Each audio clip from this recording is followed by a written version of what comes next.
Hey, business owners, we know you know the importance of maximizing every dollar. With the Delta SkyMiles Reserve Business American Express card, you can make your expenses work just as hard as you. From afternoon coffee runs to stocking office supplies and even team dinners, you can earn miles on all your business expenses. Plus, you can earn 125,000 bonus miles for a limited time through October 29th. The Delta SkyMiles Reserve Business Card. If you travel, you know. Minimum spending requirements and terms apply. Offer ends October 29th, 2025. Tonight, turn down the noise of the day and focus on the rest with AGZ, the nightly drink for winding down and resting up. New from AG1. AGZ supports your body's natural sleep cycle with clinically studied key herbs, adaptogens, and minerals in amounts supported by research. And no melatonin, helping you wake feeling rested. Wind down, rest up with AGZ. Learn more at drinkagz.com. Mint is still $15 a month for premium wireless. And if you haven't made the switch yet, here are 15 reasons why you should. 1, it's $15 a month. 2, seriously, it's $15 a month. 3, no big contrast. 4, I use it. 5, my mom uses it. Are you playing me off? That's what's happening, right? Okay, give it a try at mintmobile.com/switch. Upfront payment of $45 for 3-month plan, $15 per month equivalent required. New customer offer first 3 months only. Then full price plan options available. Taxes and fees extra. See mintmobile.com.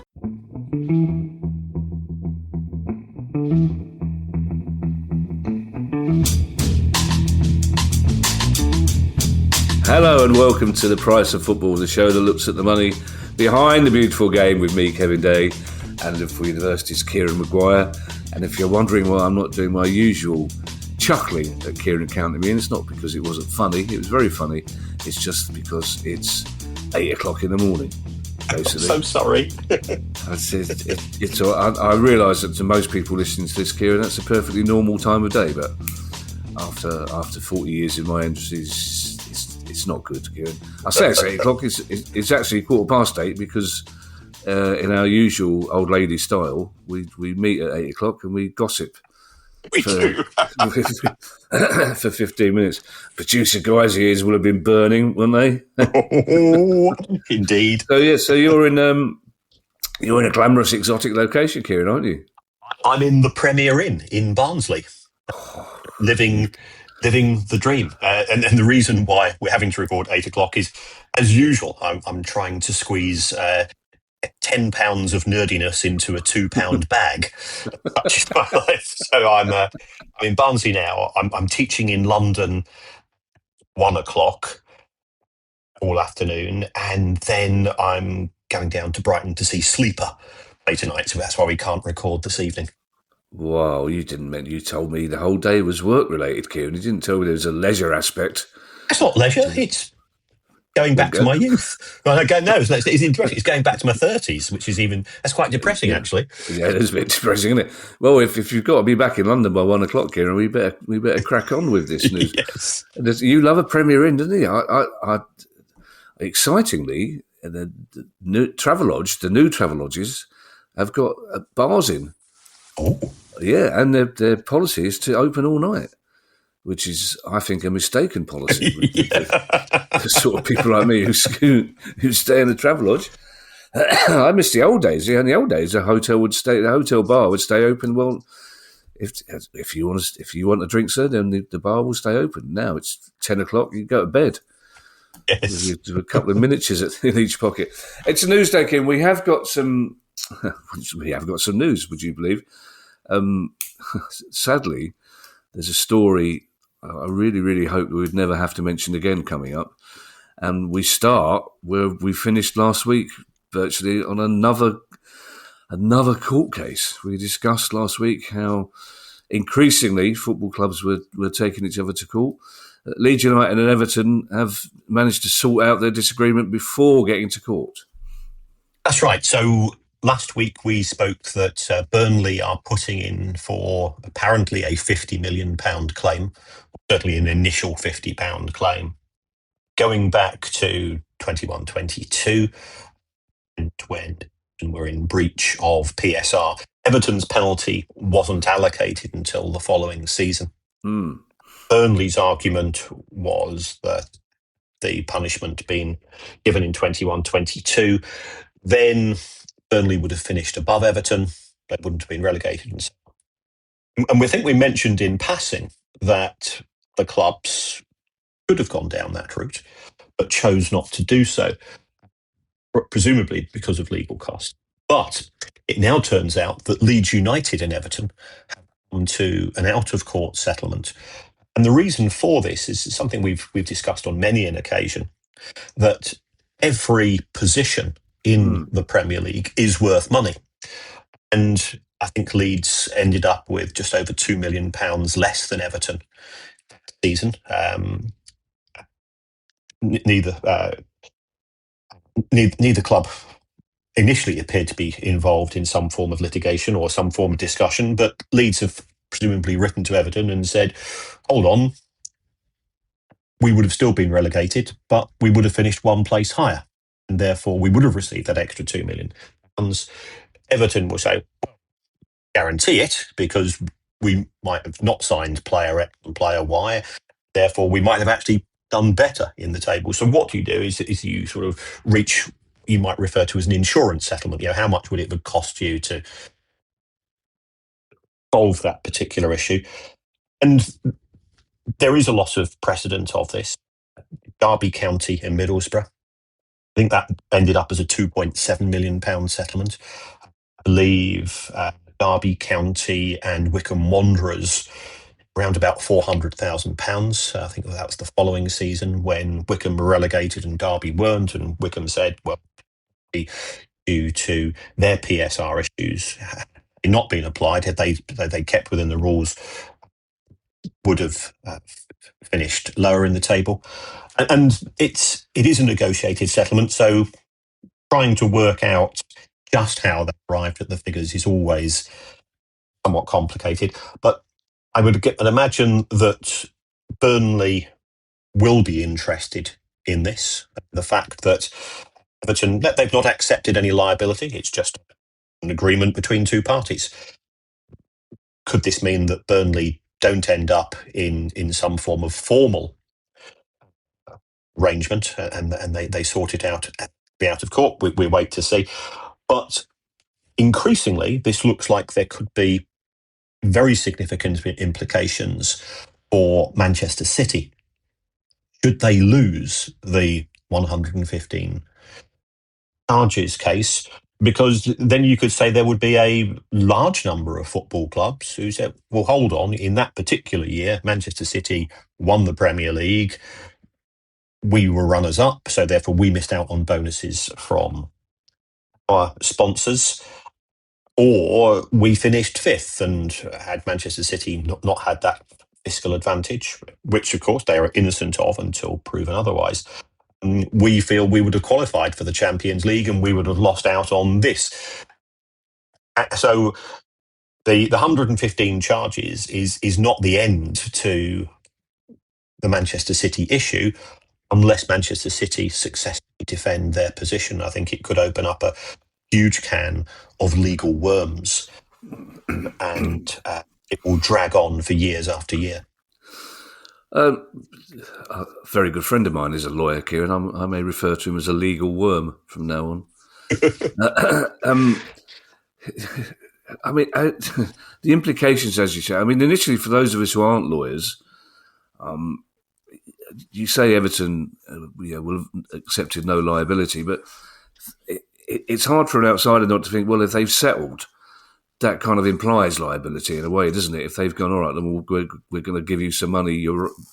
I understand but the implications, you wonder two things in particular. If Everton had finished seventh that season, would that mean that every team who finished below them could look for a settlement because they've lost £3 million, because all the other teams could have finished a place higher?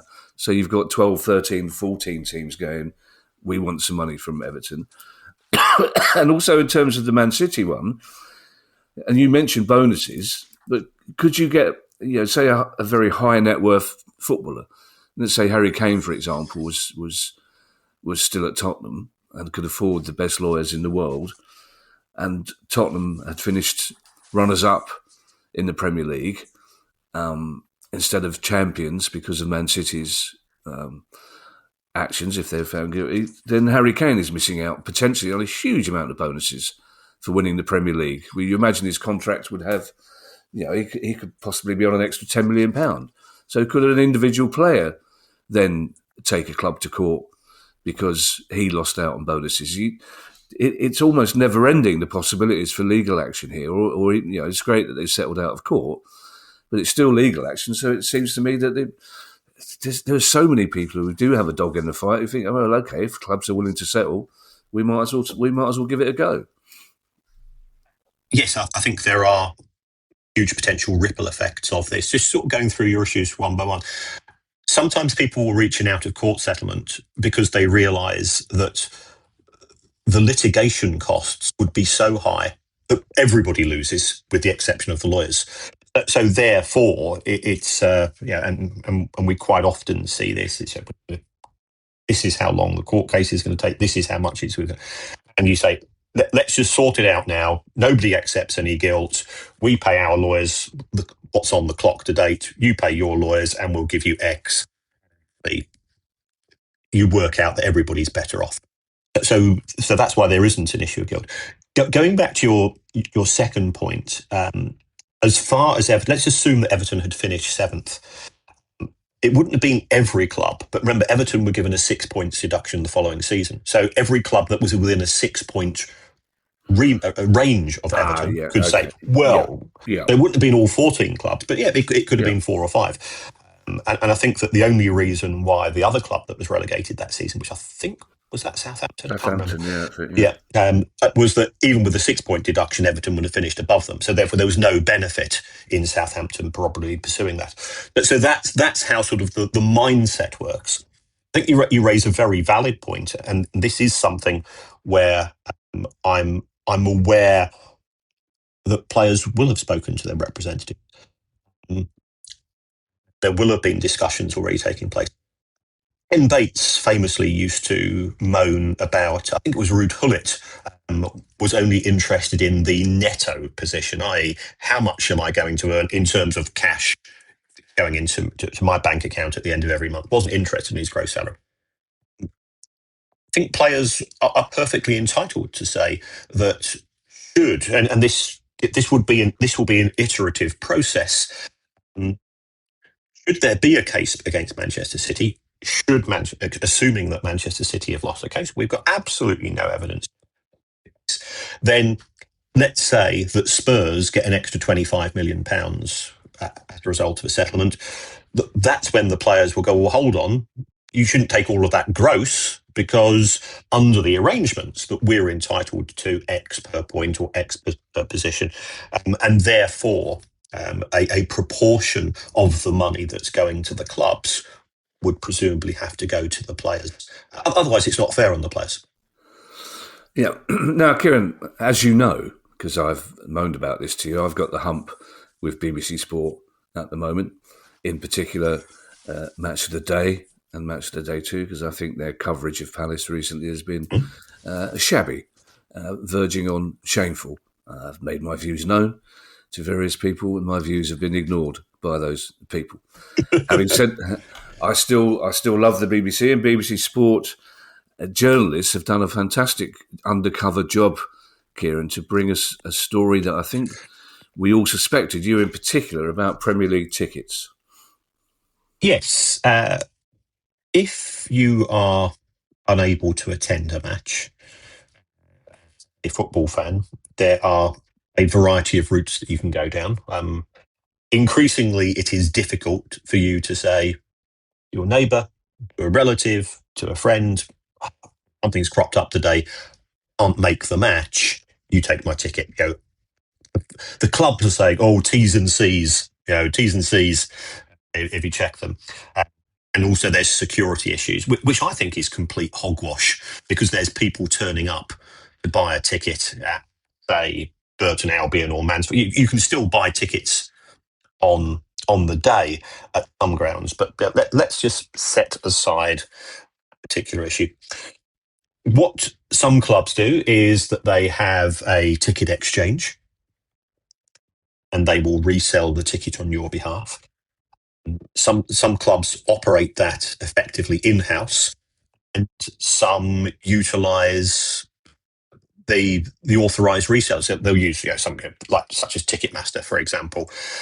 Ticketmaster will sell the ticket at an agreed price, and that's fine.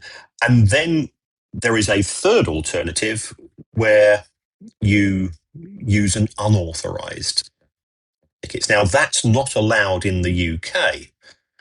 That doesn't stop websites which are registered in Malta, in Moldova, wherever it's going to be, in the United States of America, from selling these tickets. And I know that we've raised this issue historically in respect of Todd Bowley's Vivid Seats, who were selling Premier League tickets up until about 4 or 5 weeks ago. Now, I pop onto Vivid Seats quite often just to see what is happening, and it's very noticeable that that has now stopped. I believe that there were conversations between the Premier League and Vivid Seats, because Vivid Seats is not an authorised reseller. If you take a look at the Chelsea accounts, Vivid Seats had paid Chelsea, it was about £3 million. Don't know what that's for, but they acknowledged there was a related party relationship. But there are plenty of other unauthorised resellers, and the prices which are being charged are very, very expensive. So this is illegal, under the current legislation and so on. It has to be said, it's completely inconsistent with what we're seeing for music tickets. If you want to go and see Oasis this weekend, it's going to cost you a minimum of £600 or £700 through via GoGo, StubHub, or whoever. So why should football be treated in a different way? That's, I think, for a broader discussion. Does this mean that football fans are being marginalised? But I can assure you that I am very aware of organised. They're sometimes referred to as criminal gangs, but I think they are organised touting organisations. People who will have perhaps 100 laptops or 100 people applying, but this will only be for a handful of clubs. And we've got to acknowledge that the likes of Manchester United, Liverpool, Chelsea, and so on, they are the oasis of the Premier League. And clubs like ours, we are the sleeper, or the placebo, or whereby still very good, still got plenty of identity and spikiness, but there's not that same large queue. So there is a concentration of these touting organisations, and they are often using people based overseas. They will sign up for their 30, 40, £50 membership. So, do the clubs have an incentive to really go through their records as to who should and shouldn't be applying for these tickets if they're picking up a £40 membership? And then what they do is they just overwhelm the ticketing system when the tickets go on sale, in the knowledge that they'll end up trawling through the system. They'll pick up a large number of tickets, and then they'll go through these resellers, and quite often illegitimately, in the sense that they will pull the ticket the day before the match. But as the clubs increase their security measures, you've ended up in an arms race. So I'm aware of some of these organisations. What happens is that you will meet up in a pub before the match. What the clubs are doing now, because all the tickets are digital, sometimes that you have to be registered to the phone. You will get effectively a glorified burner phone, and you go to the match and you're given specific instructions. And this is where I think the BBC have done really well, because they have posed. I think Dan Rowan, who's is a good guy. Dan, I know Dan quite well. Sounding like Donald Trump there, aren't I? Good guy. Dan has been through this particular route and has ended up. He said, and this can be an issue, because if the tickets end up in the hands of away fans going in the home end, trying to keep your mouth shut at, under those circumstances. And I remember once ended up at Elland Road in the Cop to watch Leeds play Brighton, and kept my mouth shut. But even so, it was very evident I was a soft shandy drinking southerner. Yeah, because you were working on your spreadsheet at the time, Kieran. Well, that's true. That's right. Yeah. Chomping on a muesli sandwich.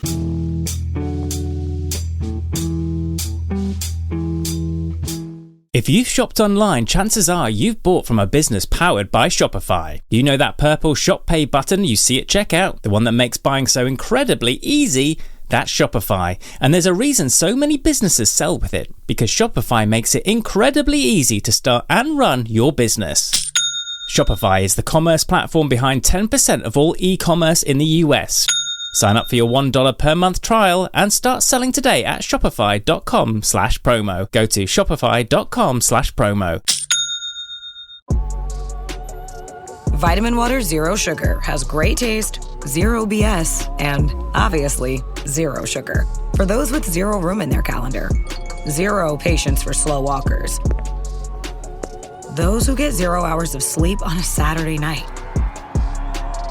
have zero filter, zero given, and zero interest in grabbing a plain, boring water.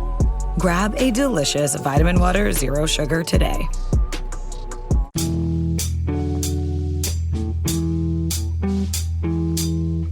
The lead singer of Placebo, you talk about spiky, he's spiky. Is he Brian? Oh, yes. Oh, yes. He's very spiky. Threw a punch at Mark Lamar once. After Did he? He did, yeah. It was a mistake, I have to say, but it's very entertaining. It's one of those where you're standing there going, should we separate them? No. Give him a minute, it'll be fine. It's hilarious. There are lots of issues off the back of this BBC report, Kieran. I mean, we saw that strange situation before the Newcastle-Barcelona game where a school in Dundee, through some historical anomaly, they claimed, were allocated 60-odd tickets for the Barcelona game. Newcastle-Barcelona was taken off them. I think sometimes clubs are very disingenuous here because this BBC report said some clubs have suspended season ticket holders, 1 or 2 season ticket holders. The number of tickets that are appearing on the black market indicates that it's not 1 or 2 season. This is not 1 or 2 season ticket holders who can't make a game giving a season ticket to their mate. It's not 1 or 2 season ticket holders who have applied for a season ticket just so they can sell it every week for a bit of profit. This is organised. This is happening on a large scale. And if I'm going into town later on, but I'll walk round the West End with various ticket booths. Every single one of those ticket booths will be advertising tickets for every single Premier League game on Saturday. All right, and every single one of them. The difference being that you'll probably get in with those tickets. The same with, and I understand this. I understand that people love Oasis so much that they will pay whatever it takes via GoGo to get into a ticket. And there are football fans who do the same thing. If you buy an Oasis ticket, the chances are you're getting a valid ticket. Whereas half the people who are paying money for these tickets are getting tickets that don't get them into the ground. They're getting snide tickets in the first place.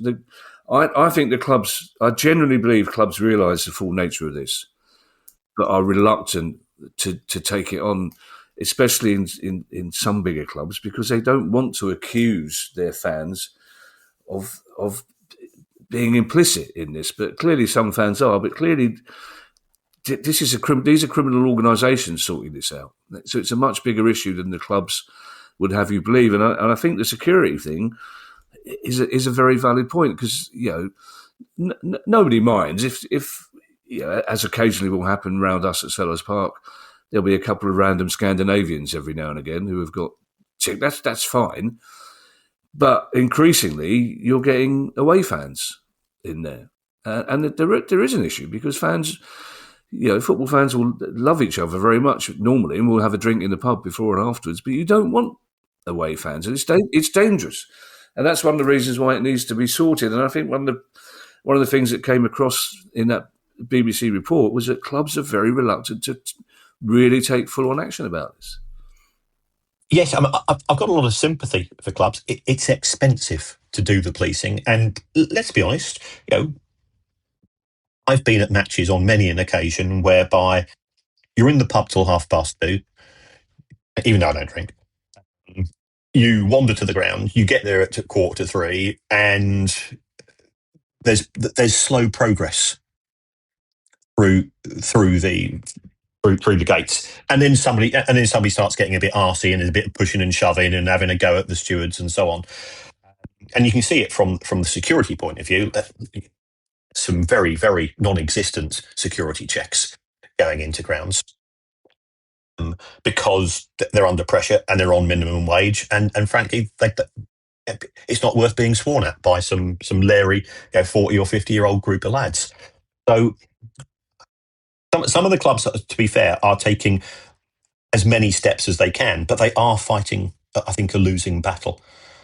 And my concern is that as we go forwards with this, is that sort of the security checks will become sort of more Big Brotherish, more draconian. Do we move to facial recognition in order to preserve the security issue and so on? And I think Liverpool have cancelled thousands of memberships where they have managed to take it down. So the clubs are employing staff, and it's costing the clubs money to do this. But the criminality element of it, they're up against really smart cookies. We talk about organised crime. Some of the crime is spectacularly well. It is professionally criminally organised. Yeah. There's a couple of stewards at Palace who clearly have magic hands, because they don't even need to touch you to do. They just wave it round you. That's right. Yes. Is that all right? Yeah, I'm fine. Now, Kieran, we all know it's a well-known fact. Man United had a terrible year last year. What a terrible, shocking year Man United had last year, and yet somehow the accountants are still popping the champagne corks. That's right. I don't think enough attention has been given to the fact that the club called the Red Devils revenue of £666 million. That to be said first of all, but yes, it's a record level of revenue for Manchester United. But we go back to our cliches. Sorry, okay, I just got that, Kieran. Red Okay, Devils. I thought 666. I get 666. Yeah, love. Yeah. Yeah, okay. It is early in the morning. It is early in the morning. You're quite right. Yeah, my I used to, one of my first flats was 666 Streatham High Road. My mum wouldn't go in it. Yeah, my mum wouldn't go in it. She said, she wasn't going to cross the devil's threshold. I think, having said that, there were several flats I lived in that my mum wouldn't go in, regardless of whether there were 600. And frankly, I don't blame her. But, I mean, it's an astonishing amount of money, Kieran, isn't it? £666.5 million in a bad year for Man United. That's right, but it goes back to the fact that Manchester United are the oasis of football, and there were. It would have been far higher had they qualified the Champions League as well, because they had their revenues from broadcast were significantly down, but they were overtaken. And this is, again, there has been a lot of focus on the record revenues. Matchday revenues are up. Yeah, we could spend sort of 12 hours with a list of criticisms of the Glazer family in terms of their stewardship of Man and the way that the club has been left to decay in terms of infrastructure. But one of the things which you have to give them a small round of applause for is that for 10 years, season ticket were frozen. So, and they could have gone higher. What we've seen since the new owners have come in is that policy has been terminated as matchday ticket. So matchday revenues were up by double digits. They did play a few more matches last season because, of course, Manchester United got to the Europa League final. But even so, the yield, I know this is a horrible word, per fan, per match was significantly up. And I think that's going to be heading in one direction only, both under the current Old Trafford and the new Old Trafford, should that ever get off the ground. One of the things which was, again, noticeable in the accounts that there was very little reference to the potential new stadium. So yeah, that seems to go in fits and starts in terms of what's happening there.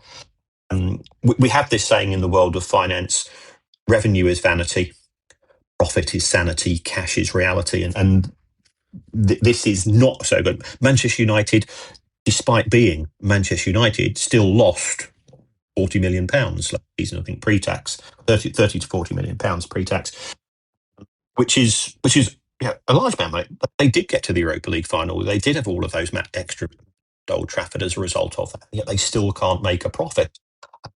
They're only paying a relatively small proportion of their revenues as wages. So what else is happening? The amortization costs are very, very high. The interest costs on the loans have gone up. When you start to then look at why those interest costs, we're at record levels of debt, despite Jim Ratcliffe putting in 70 or 80 million pounds in new shares. Club not only borrowed money during the season, if you go to the small print, we also find that Manchester United have borrowed money since the end of the season. And then you say, well, hold on. Jim Ratcliffe was saying that Manchester United was going to go bust by Christmas unless he made 400 people redundant. And yet the banks have extended Manchester United's overdraft facility to £350 million.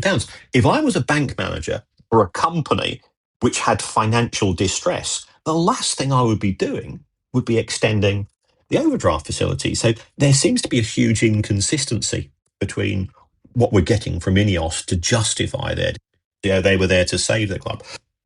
Manchester United, I think, spent £347 million in the accounting year on new players. Again, an inconsistency with the cutback, the sort of the very aggressive way staff are now being treated, and we will say that because we've done our live shows where we've been approached by former members of staff to give us chapter and verse as to how they were treated by Ineos, and it was pretty repulsive, and it was it's fairly insidious and aggressive, very, and disappointing, to be honest.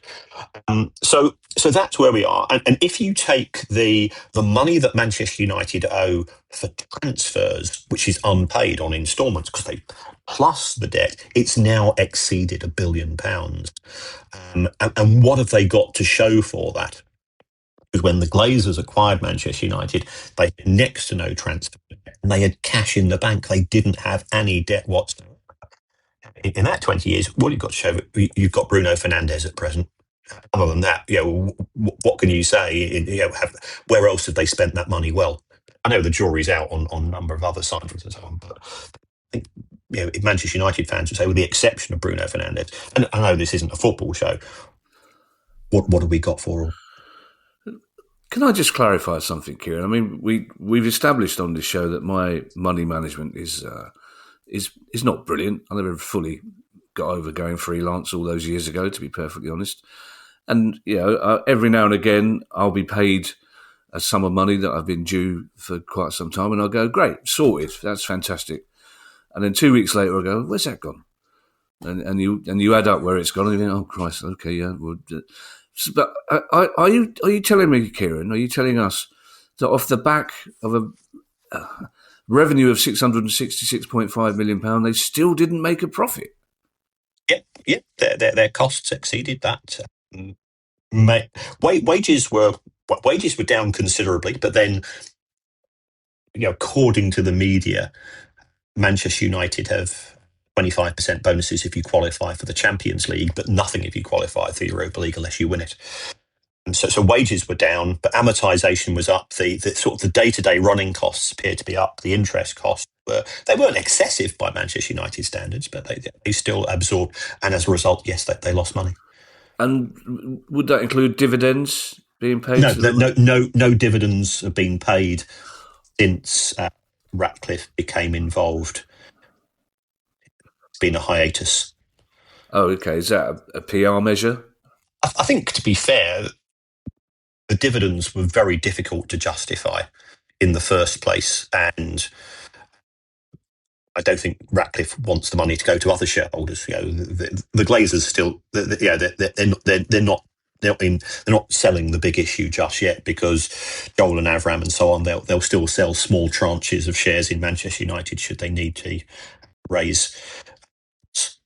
Sheffield Wednesday, Kieran, had finally a good result on the pitch on Saturday. Yeah. Off the pitch, unfortunately, less so. Yes, I mean, we're recording this on the 24th of September.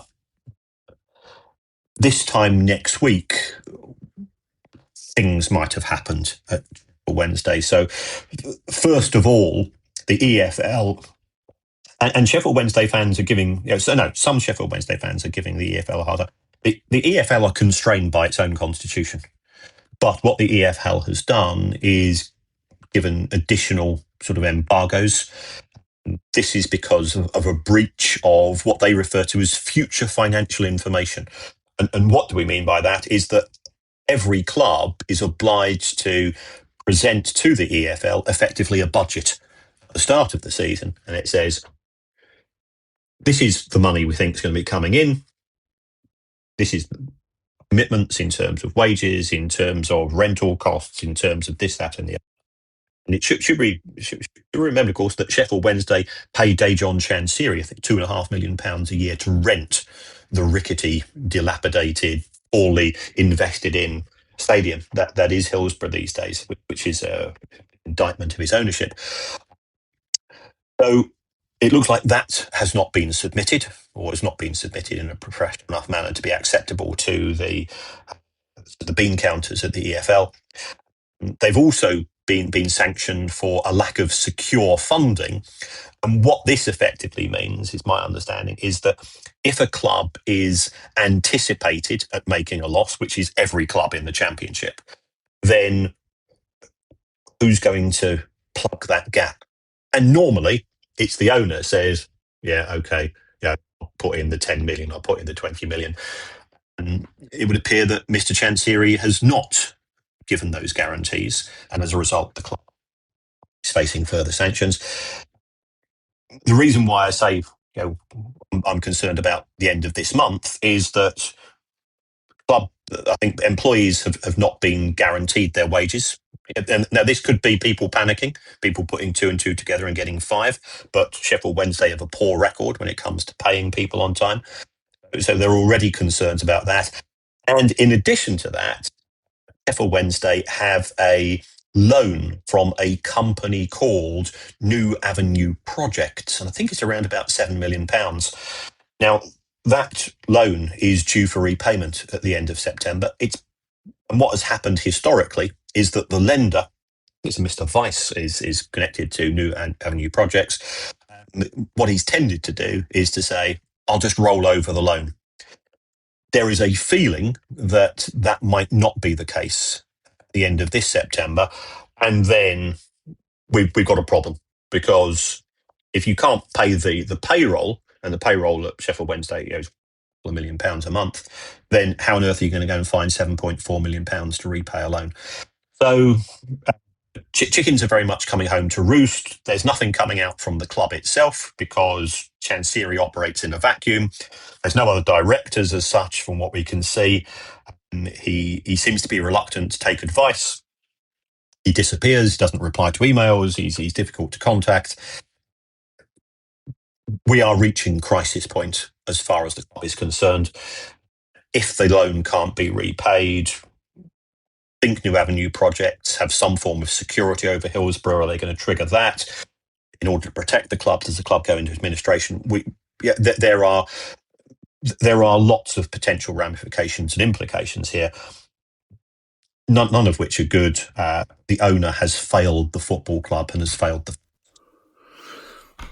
I have to say, Kieran, if I was a Sheffield Wednesday fan listening to you, I would be slightly worried, because in the past year or so, you've been relatively upbeat about a positive outcome for Sheffield Wednesday eventually. And this is the first time I've seen you edgy worried about. This is the first time you've implied that there could be other than a positive outcome under Chancery. Well, yeah, I don't see any positive outcome under Chancery.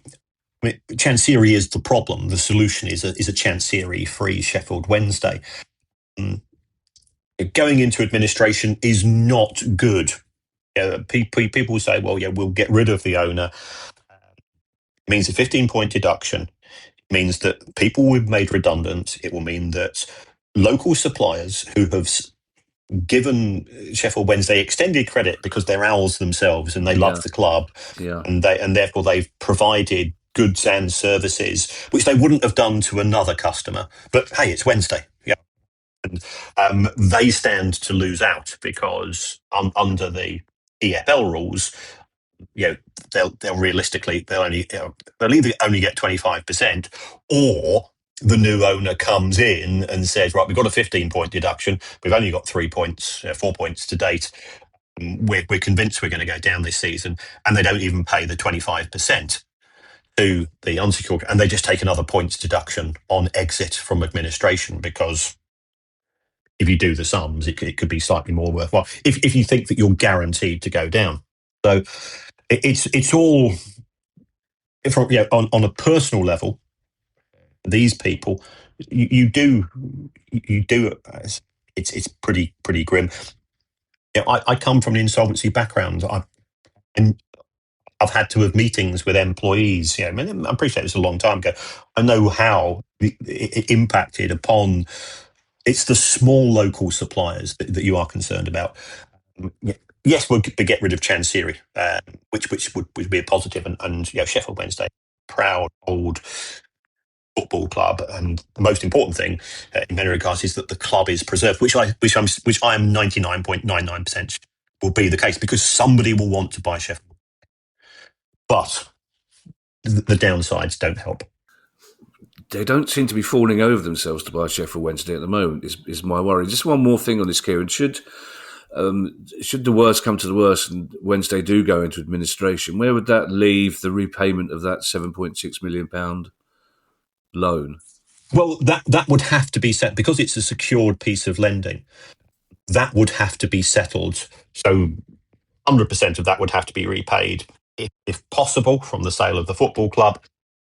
All of the football debts would have to be settled, and then whatever's left over is given to the unsecured creditors, if there is anything. Now, we don't know how much money Chancery has lent to Wednesday.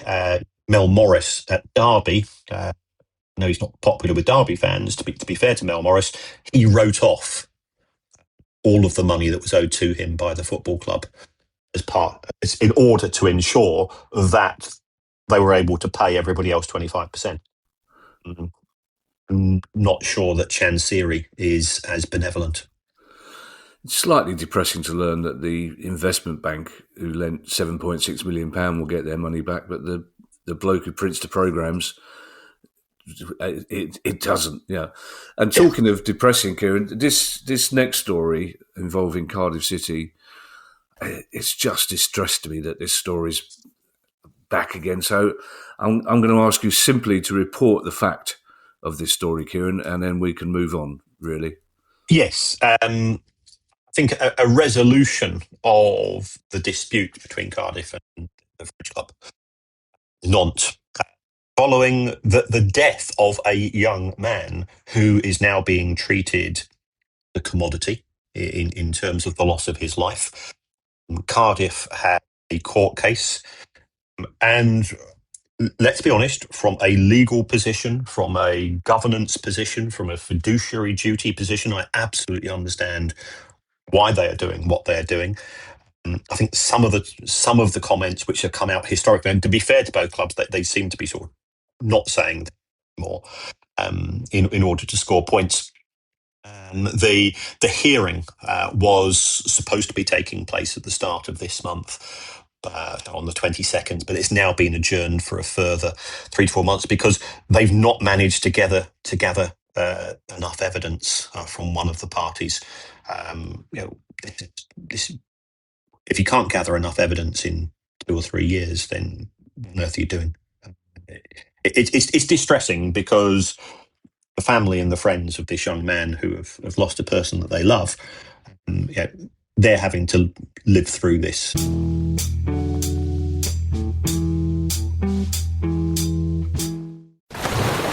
Raise the rudders! Raise the sails! Raise the sails! Captain, an unidentified ship is approaching. Over. Roger. Wait, is that an Enterprise sales solution? Reach sales professionals, not professional sailors.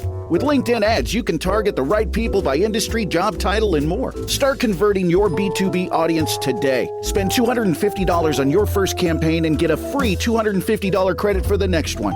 Get started today at linkedin.com/campaign. Terms and conditions apply. The Hilton sale is on. For 10 days only, you can save up to 20% on stays this fall and beyond. Don't wait. The sale ends September 29th. Book your stay and save at Hilton.com. Terms apply. Hilton for the stay.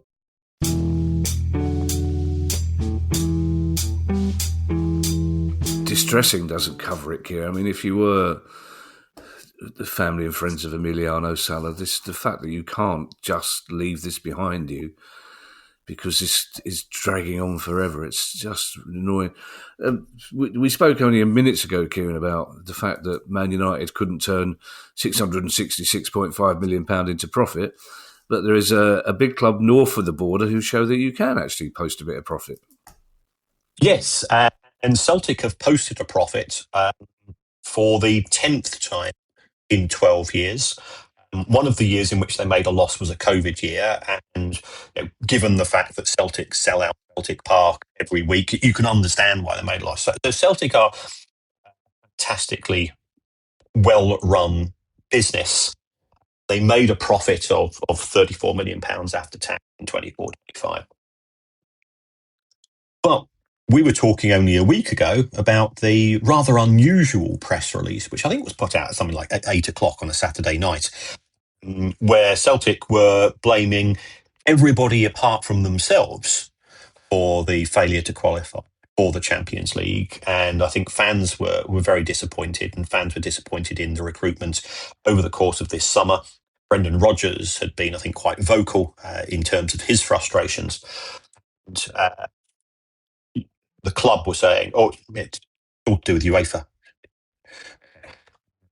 Celtic were in no way, shape or form in danger of breaching the UEFA cost control rules, both from a wages point of view and also the rules which impact upon the allowable losses, because Celtic make a profit for a year.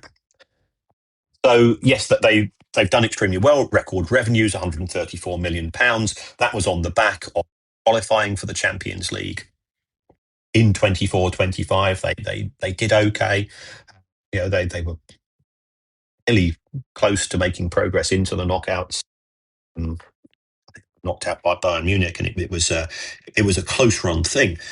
So they are very good at bringing the money in. They are very good at cost control. And by Scottish standards, they pay the biggest wages. They invest significantly as far as what is concerned. But then it begs the question, and people will say, well, hold on, Celtic have won all but one of the Scottish Premiership titles for the last years. What are the fans moaning about? Celtic fans don't benchmark themselves against Aberdeen, Dundee United, and so on. They benchmark themselves against clubs in Europe, with the one exception of the Rangers match is a separate issue. And they feel that the club is not being competitive enough in terms of its investment in order to make progress. I think they expect a bare minimum of Champions League qualification, then how you proceed during the Swiss model. So you can understand the frustration of the fan base. Do think the club scored a spectacular own goal by putting out that pronouncement. Sometimes you've got to look inwardly, and sometimes you've got to accept criticism. When we spoke very recently, Kieran, about the sacking of Daniel Levy at Spurs, thrown out of the building, Kieran, with a cardboard box of his belongings thrown at the back of his head. You valued the club, Tottenham Hotspur, at around £3.5 billion. So it makes me wonder how much a 3.4% stake in Tottenham would then cost, because somebody has just bought a 3.4% stake in Tottenham. And before you tell us who it is, Kieran, I would like to ask, what is the point of buying a 3.4% stake in anything? Right. The reason why you might buy a 3.4% stake is that you believe that the business is in play. So you might be of the opinion that somebody else is going to try to buy 100% of the club, and in order to do that, they're going to have to buy your shares. So this could be a speculative. It's the son of Lord Ashcroft, the former Conservative Party deputy chairman. He is. I think his dad did own some shares. So what has happened here is that ENIC, which is the company which is owned by the Lewis Family Trust and Daniel Levy. Daniel Levy is still a significant share. They own, I think it's 89% of Spurs, and then we have what we refer to as the minority shareholders, the remaining shareholders, who might own anywhere from one share to hundreds of, if not thousands, of shares. So a deal has gone through. Now, whether the son of Lord Ashcroft has bought some of the shares from his dad, because I think his dad was deemed to be a shareholder, we don't know, but it is building up a stake. Could this be a stalking horse? Because if we go back to the Glazer family in sort of 2003, 2004, they started to build up. And before they bought the shares off the two guys that went out with Sir Alex Ferguson, they owned about 3 or 4% of Manchester. So you can start to build up a portfolio of shares, and then you go and try to negotiate to buy some of the other shares. I think it highly unlikely. So what the purpose behind this is, we're not so certain. I believe it's cost them around about £100 million. 3% stake, you multiply that by 33 and you get your figure of 3.5 billion, which is my valuation. There are professional people who do proper valuations. I just muck around on a spreadsheet at home. But I think that, for me, that is indicative of a broad indication of the price. I think you're doing yourself down there, Kieran. There may well be professionals, but I would imagine your figure will be within £1 of their valuation, I guess. Just one, and there's no implication whatsoever here of impropriety, but should, say, within the next month, there were to be a bid to buy Spurs, would that not leave the son of former Conservative Party Deputy Chairman Lord Ashcroft open to allegations of insider knowledge? No, not at all. The world of corporate activity is full of rumour. Spurs have been very forthright in saying the club is not for sale, but we've had forthright denials from many people on many aspects. Everything is for sale if the price is right. You might have no intention of selling your house, but if somebody comes and knocks on your door and says, "Well, I'll offer you £2 million for your house," cash. Yeah. Oh, cash. Yeah. Yeah. Definitely. Yeah. I'll move into a caravan tomorrow. That's fine. It's a lot, and it's amazing, because some people. I was looking at the accounts of a company connected by one party political leader, which has an awful lot of cash in their accounts, and their partner, who doesn't appear to have any cash, and yet it's amazing how cash can be used to properties. Yeah, indeed. I have to say, Kieran, £100 million, the son of former Conservative Party Deputy Chairman Lord Ashcroft may be the biggest Tottenham fan in the world, but £100 million to buy 3.4% and have no influence whatsoever over the club seems a lot of money. So clearly the rumours are circulating. We're going to finish, Kieran, with a little run of stories that take us to the continent. We're always happy for a little trip around the continent. Yes. I'm talking of selling stakes, Kieran. Our first trip is to Madrid, but not to Real, to Atletico. Yes, it looks like Atletico Madrid's owners, and there's sort of four very quite corporate owners present. They're in advanced negotiations to sell the club to an organisation called Apollo, which is a private equity company, for around about 2.5 billion euro. Like Atletico Madrid, because they're not Barcelona and they're not Real Madrid, and they are quite spiky. Yeah. So it's a fantastic football club. My concern is private equity is not interested in football. That's not a criticism. There's lots of people not interested in football. Private equity is there to make money for its own investors. And the increased interest of private equity, not just in football clubs, but in football leagues as well, is indicative of an industry which sees football as an opportunity to make money. How is that money going to be made? It's going to be higher prices. It's going to be more Club World Cup or shenanigans. It's going to be more matches taking place over. It will be follow the money. And nobody seems to be particularly worried about it. And perhaps I'm being oversensitive, but private equity looks after private equity. It will have no moral or ethical compass when it comes to the interests of football fans, I can assure you. Well, talking about ethical and moral's a good word. Moral, yes. We no need to say ethical and moral. We can just say moral now. like one of those moral coracles in Shrewsbury that used to go and collect the ball in the back. It's amazing how we can turn everything into a discussion about the 70s, Kieran. It is, yes. A little trip to Italy, Kieran, now, and another court case, but this time involving Juventus. Yes. Juventus a few years ago during COVID, they came out with a pronouncement. The players are all taking very significant pay cuts. They're taking on their responsibilities very well, blah, blah, blah. And it turned out that was a bit of a misrepresentation. The players were taking far lower pay cut was being claimed. And you might say, well, who cares?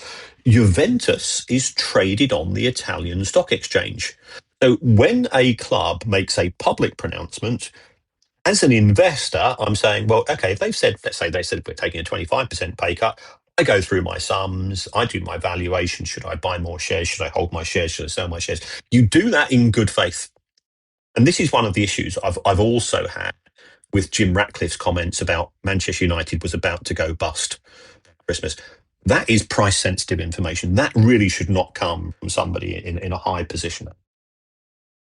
Issue.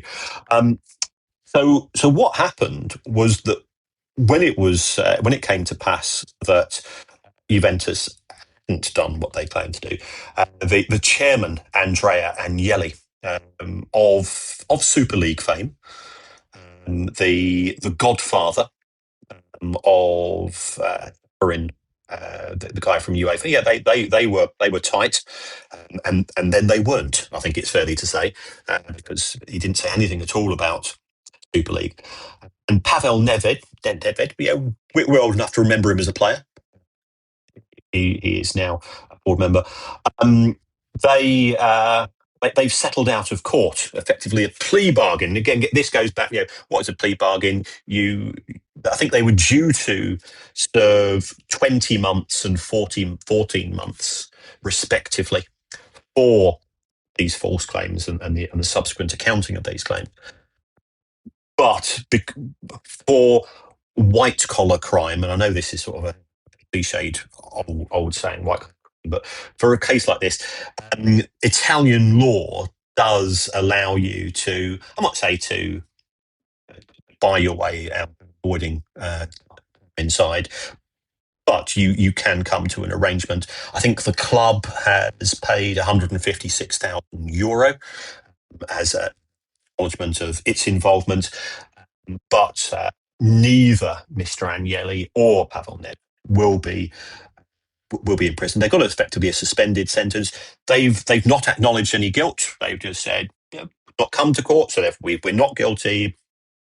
Let's save the court a bit of time, and we'll just have. Yeah, it's very public spirited of them to save the Italian people some unnecessary tax that may have been incurred. Yeah. So, but the charge was false accounting, I understand. Is that right? That's correct. Yes. Okay. Let's have a little detour back to Spain, Kieran, and 2 stories about our favourite basket case. Neither of them good. Neither of them good, and the first of which is not surprising to anybody at all. Barcelona should have been playing at the Nou Camp this season. It does look spectacular in terms of progress that has been made, but they've not completed the work on the stadium. You got to question the competence of senior management in doing so, because they're now having to pay matches in a 6,000-seater stadium. What the prices will be for tickets in when it does open, we await to see. But this is a classic case of one of the fallacies of the system that we have in Spain. We say the fantastic, the fact that we've got the member-owned clubs, the tifos and the city, and all of these things, which are absolutely theoretically really good. But the trouble is, if you've got a fan-owned club or effectively a member-owned club, then what presidents or people who want to be presidents will do is that they will tell you what you want to hear rather than perhaps you need to hear. And we're going to have a fantastic new stadium. We're going to sign this, that plan. Let's face it, Barcelona won La Liga last season really well. And the fact that they've got this production line of young players, they look absolutely amazing on occasion as well. But why has this to pass? It shouldn't be the case. They knew when the start of the season was. It does appear to be a competence-related issue and doesn't reflect well on the club. There are implications. I think they played a few matches at the start of the season away from home because we'll be in by the end of August. That's failed. What's going to happen for Champions League matches, because they're playing at a 6,000 capacity stadium? I think under UEFA rules, that be a breach of UEFA rules. So are they going to be fined? Are there going to be further sanctions? So that's issue number one.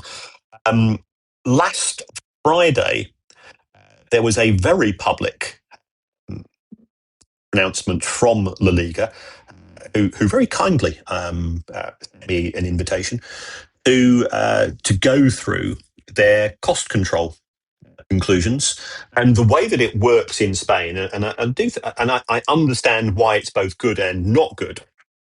Is that what a club has to do is to say, these are our projected revenues for the year. These are all the transfer fees we have to pay in the next 12 months. These are all the loan repayments we have to make in the next 12 months. These are all the interest payments. These are all the overheads. And then they say, right, okay, well, whatever's left over after all that, that's what you can pay on wages.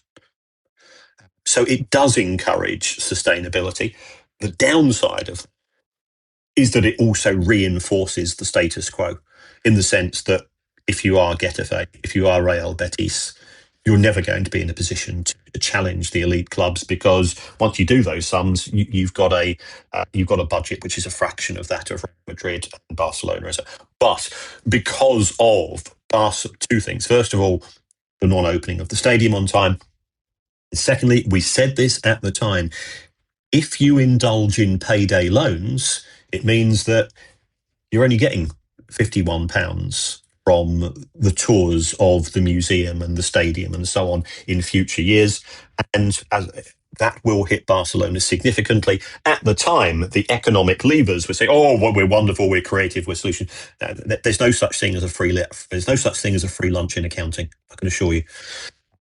And therefore, salary limit has been reduced by €112 million. To be fair to Barcelona, for once, they've not bleated and whined about it. They've just said, we've got on a bit.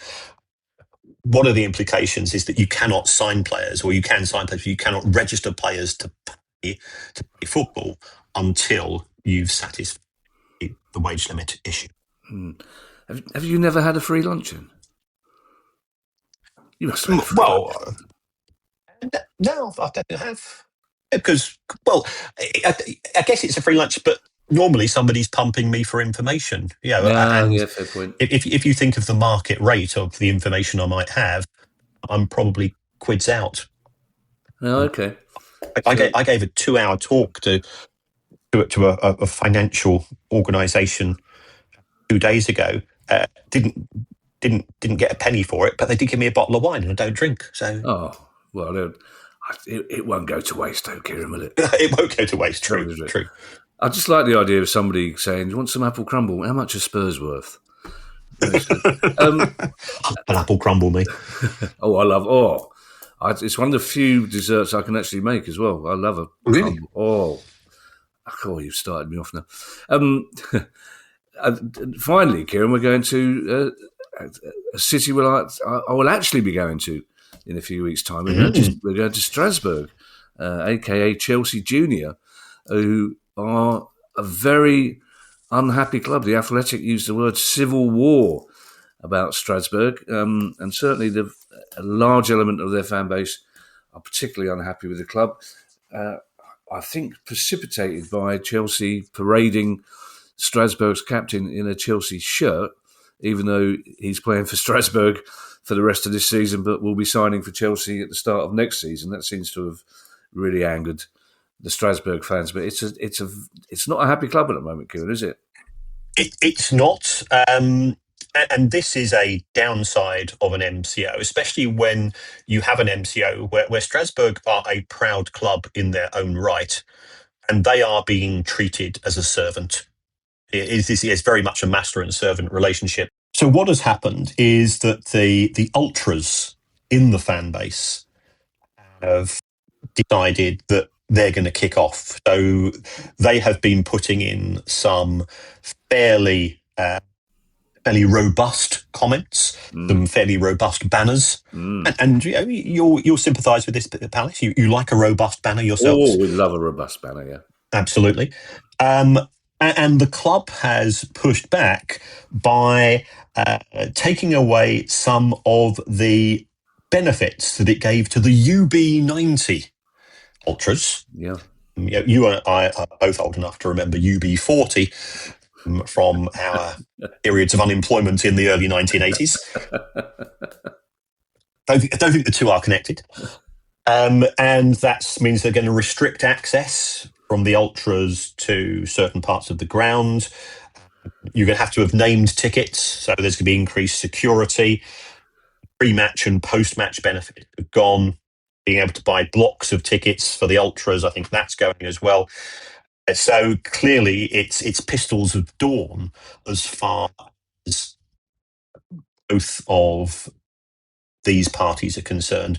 But why the fans doing this is because your football club is part of your identity, your history, and your heritage. And to be treated as a makeweight Blueco is insulting to the fans of Strasbourg, despite the fact that you're benefiting from them on the pitch, and you can understand the direction fans have taken.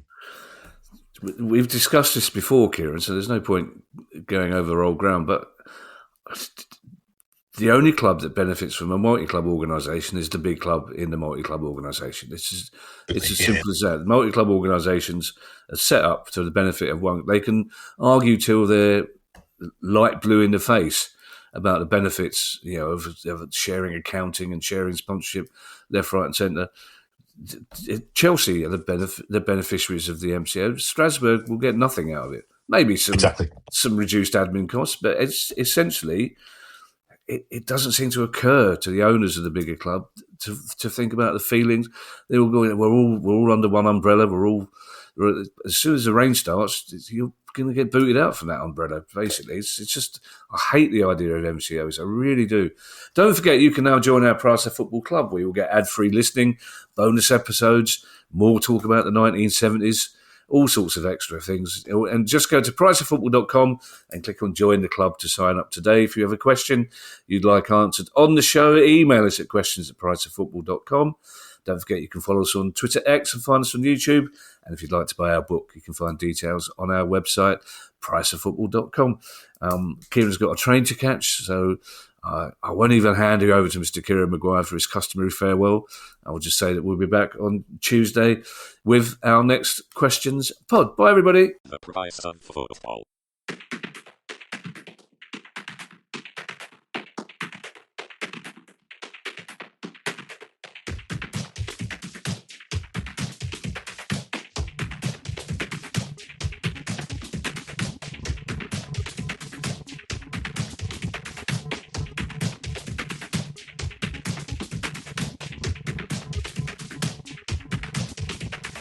The Price of Football.